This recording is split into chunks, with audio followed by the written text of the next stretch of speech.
Olá, tudo bem? Em primeiro lugar, sejam todos bem-vindos. Obrigada a vocês que estão lá me ajudando no Apoie-se. Prometo investir todos os recursos por lá em equipamentos melhores, tá? Para melhorar a qualidade do vídeo para vocês. Em segundo lugar, queria agradecer a todos os novos inscritos e a vocês que continuam me divulgando, tá bom? Muito obrigada mesmo. E hoje eu queria falar de um assunto que eu já mencionei, não sei se vocês viram aquela entrevista que o Alessandro fez comigo no canal do Negão, e ali, naquele dia da entrevista, eu recebi uma pergunta de uma das pessoas que estava acompanhando o programa, pedindo, assim, digamos, dicas de leitura, de como começar estudos e como se aprimorar, né?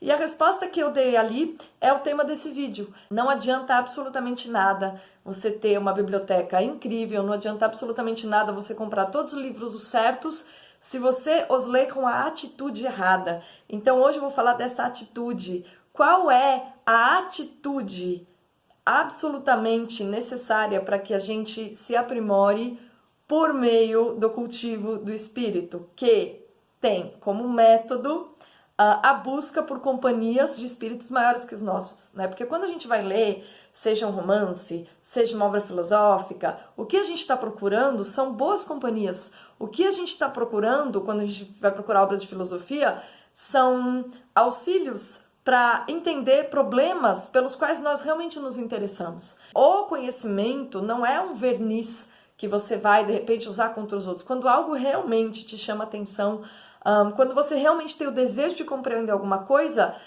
você precisa de alguma ajuda para começar. E esse é o papel dos grandes filósofos no mundo.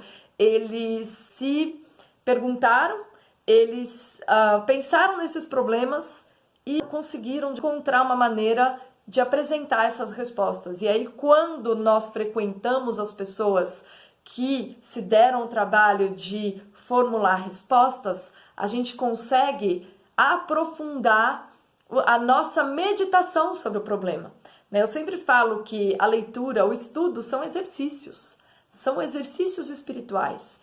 Essa é a função. Porém, para você ter alguma chance de se exercitar bem nesse sentido, você precisa desenvolver antes uma atitude que é a de saber ouvir, a de saber escutar. E esse é um problema geral. As pessoas falam muito do analfabetismo funcional, mas qual é a origem primeira do analfabetismo funcional? Bom, as pessoas não sabem escutar, as pessoas não sabem discernir, as pessoas não sabem perguntar para a próxima qual é o sentido que ela atribui àquela palavra. As pessoas, elas perderam completamente a capacidade de comunicação mais básica.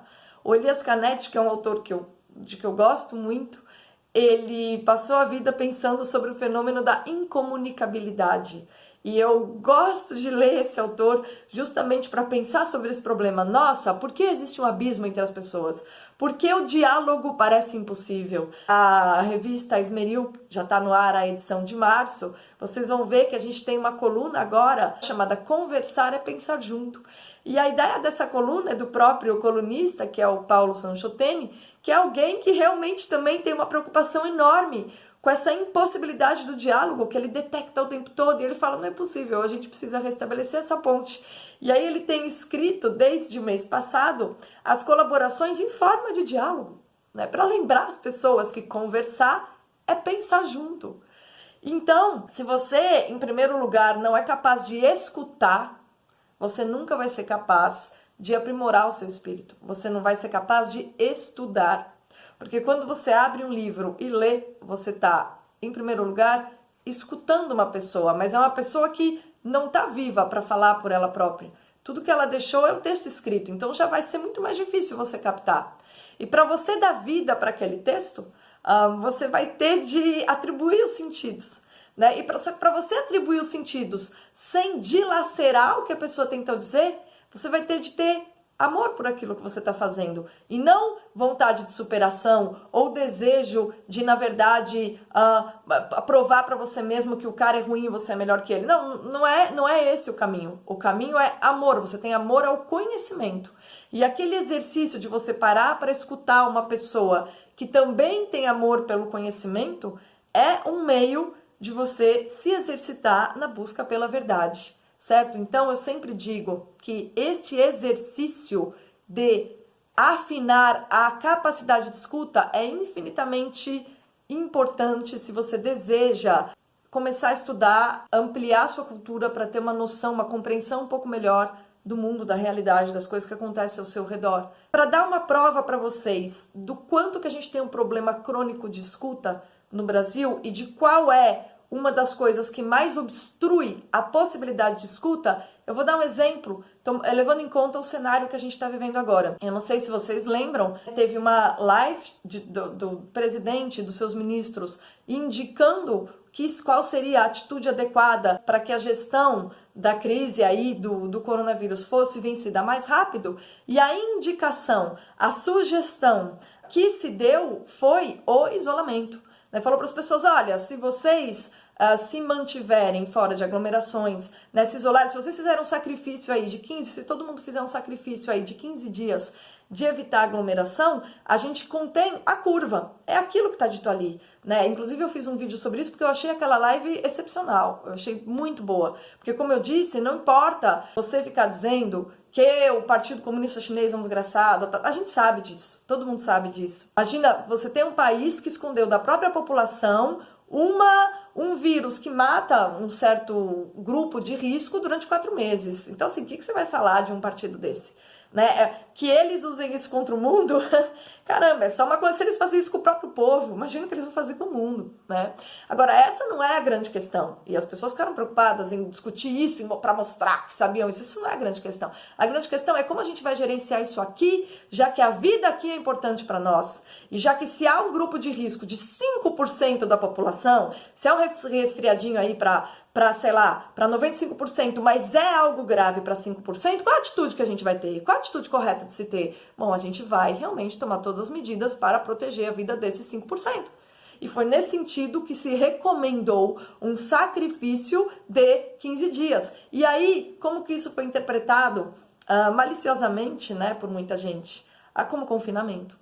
E aí eu tô até agora me perguntando, porque eu vi que isso aí pegou. E todo mundo começou a trabalhar. Ai, mas que horror o confinamento. Os governadores e os prefeitos começaram a indicar confinamento. E o povo, em vez de falar, querido, não, confinamento e isolamento não significa a mesma coisa, vocês estão loucos?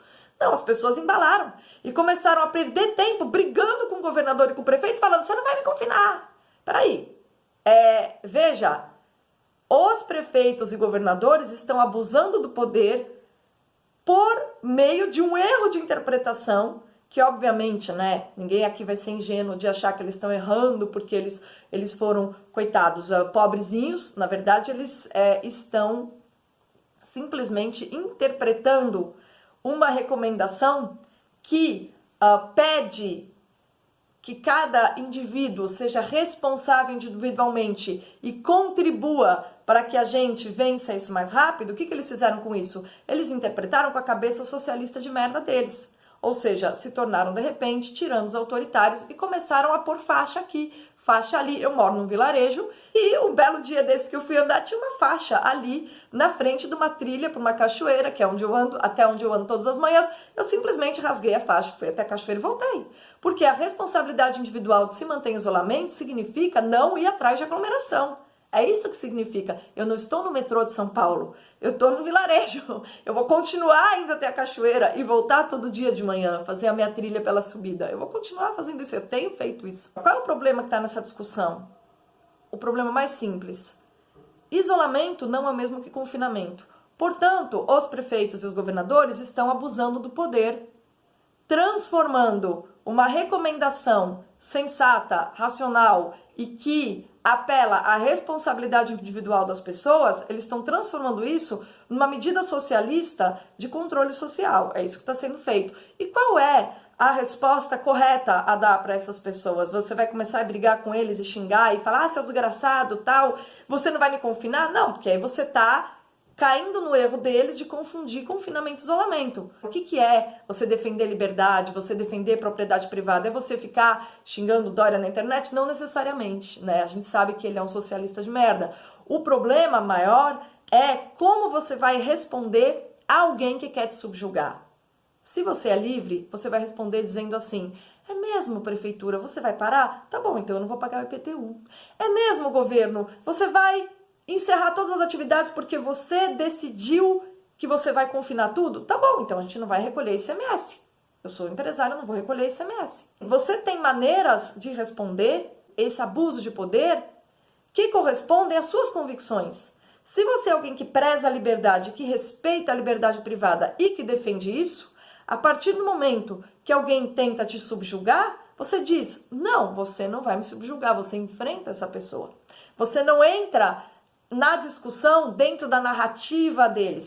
A palavra confinamento, ela é inadequada. Todas as pessoas que se achando maravilhosas começaram aí a dizer não, confinamento é uma bobagem, isso tudo está errado. Não, mas peraí, quem falou de confinamento, seu trouxa? Você está repetindo, papagaiando o que o imbecil do seu prefeito socialista ou o que o palhaço socialista do Dória está querendo impor? Então você que está errado.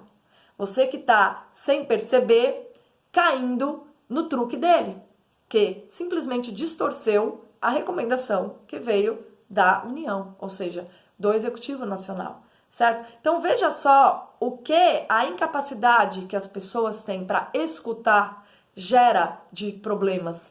Imagina se você é uma pessoa que tem, então, uma tendência, uma inclinação a ir engolindo as palavras e brigando nesse sentido, sem se perguntar quais são as distorções que estão acontecendo. Se você acha que você percebe as contradições dos outros porque você não foi capaz de ouvir outra pessoa, você não está pronto para estudar. Você pode comprar todos os livros do mundo, você pode achar que você é um conservador, você pode achar que você está defendendo a direita, e na verdade o que você está sendo é mais uma pessoa que, por ter uma obstrução auditiva crônica, ou seja, você pode até ter a capacidade de ouvir, mas você não sabe escutar, né? Você, na verdade, vai ser incapaz de aprender alguma coisa. Se você vai ser incapaz de aprender alguma coisa, eu digo, nem perca tempo estudando, porque não vai te produzir efeito nenhum. E o estudo que não produz uma transformação profunda na alma, não vale nada.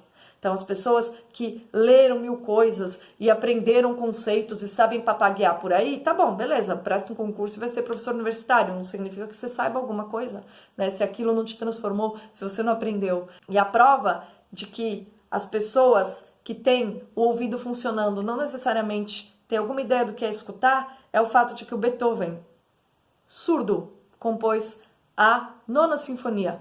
Ele estava surdo. Mas na cabeça dele ele conseguia ouvir aquela música, porque ele tinha imaginação. Na cabeça dele ele conseguia ouvir.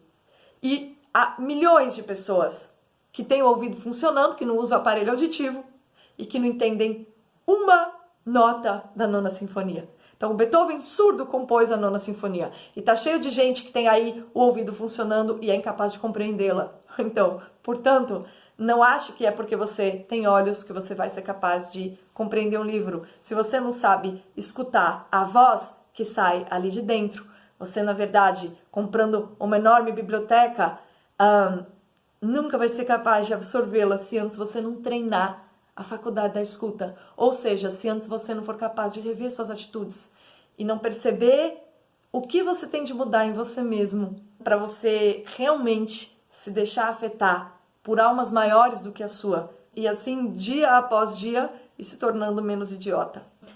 Eu estava esses dias relendo o Jardim das Aflições, do Olavo de Carvalho, e tem ali um parágrafo, que eu acho que se vocês lerem bem apenas aquele parágrafo, aí sim vocês vão estar preparados para ler qualquer coisa. Tem um parágrafo em algum momento da primeira parte, no final da primeira parte, que ele diz o seguinte: as minhas opiniões, eu trato elas a pão e água, eu as fustigo, eu as submeto à pior disciplina, portanto só sobram aquelas que puderam resistir a esse terrível tratamento que eu submeto a elas, mas eu sei que a maior parte das pessoas gosta de dar carinho para suas opiniões, portanto eu não estou obrigando ninguém a gostar das minhas, né? Muito menos aceitar as minhas, porque eu sei que eu submeto minhas opiniões a um exame muito austero. O que ele quer dizer com isso? É que para você realmente ser capaz de se transformar, para você realmente ser capaz de aprendizado, para você realmente andar no caminho da sabedoria, você tem de ter muito pouco apego emocional às suas opiniões.